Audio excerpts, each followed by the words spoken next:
Hello, I'm Ed Vasquez from the Agriculture Research Service and the Eastern Oregon Agriculture Research Center, here to present today's Ag Minute.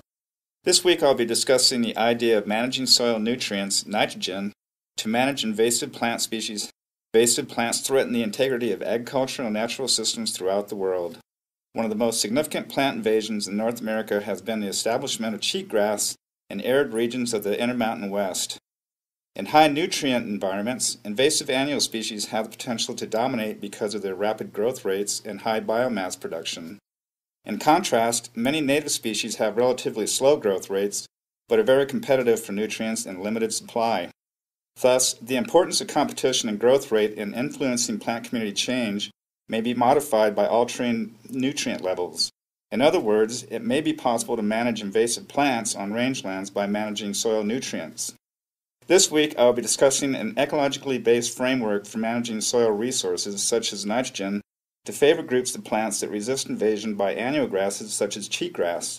This will involve the nitrogen cycle, nitrogen as it relates to plant invasion, and lastly, managing soil nutrients to manage invasive weeds. Yesterday, I talked about the importance of competition and growth rate in influencing plant communities and the possibility to manage soil nutrients, nitrogen, to control invasive weeds on rangelands. The most limiting nutrient for plant growth in almost all terrestrial ecosystems is nitrogen. Approximately 90 to 97% of soil nitrogen is found in soil organic matter or humus. Humus is organic material in soil not including undecayed plant and animal tissues, their partial decomposition products, and the soil biomass.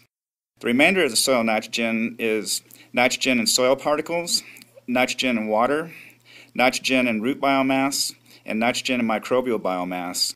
In fact, only about 1 to 3% of the remaining soil nitrogen, ammonia, and nitrate is available to plants. The key to the soil nitrogen cycle is the biological turnover of organic matter through mineralization and immobilization. Mineralization is the conversion of nitrogen in organic materials to ammonia by soil microbes. This process is required to allow plants to use nitrogen. Immobilization is a conversion of ammonia or nitrate to biomass nitrogen as plants and microbes grow. These two processes determine the amount of nitrogen available to plants. Yesterday, I discussed the nitrogen cycle and how that relates to plant available nitrogen. In an annual grassland, all nitrogen acquired by plants must come from the plant's surrounding environment, since annuals cannot store nitrogen from one season to the next. Carbon is also intimately linked to the nitrogen cycle. Microbes are more important than plants in making nitrogen available, but plants are necessary because they provide the energy source for their activity. Microbes control the nitrogen cycling, but plants regulate carbon, which controls the microbial activity. Factors that affect microbial activity, such as temperature, moisture, pH, etc., also influence the conversion rates of organic nitrogen to plant-available mineral forms. The bottom line is that there are demands for inorganic nitrogen by both soil microbes and plant roots, and nitrogen demand by microbes is very high. The ability of plants to compete for soil nutrients such as nitrogen is one important process that directs how the plant community changes over time. This means that there is potential to develop strategies that influence the relative species performance among desired species and weeds via soil nutrient manipulation to control invasive weeds. Invasive weeds tend to dominate where disturbance creates high nutrient environments. If weeds are around any disturbance that increases nitrogen availability, such as drought and/or practices that are designed to kill live vegetation and increase organic matter, this can tip the competitive edge toward the invasive plant. This is especially true along roadsides where invasive annuals such as cheatgrass have become established.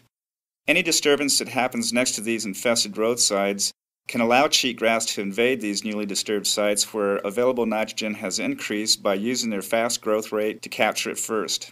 Cheatgrass can become established during the fall and continue root growth during the winter while native grasses are dormant. Once temperatures are high enough for the shoot development in early spring, because of the faster growth rate and root establishment, cheatgrass is able to take advantage of increased available nutrients before natives can. The best way to effectively manage invasive weeds is to prevent their invasion in the first place. This can be done by developing a noxious weed prevention program using a combination of methods aimed at limiting weed encroachment. Strategies such as limiting weed seed dispersal, detecting and eradicating weed introductions early, and minimizing soil disturbances and/or managing soil nutrients are just a few. One of the most significant plant invasions in North America has been the establishment of cheatgrass in arid regions of the Intermountain West. A plant community becomes more susceptible to invasion whenever there is an increase in the amount of unused resources. Here at the Eastern Oregon Agricultural Research Center, we are studying ways to manage soil nitrogen to reduce invasive plants on rangelands.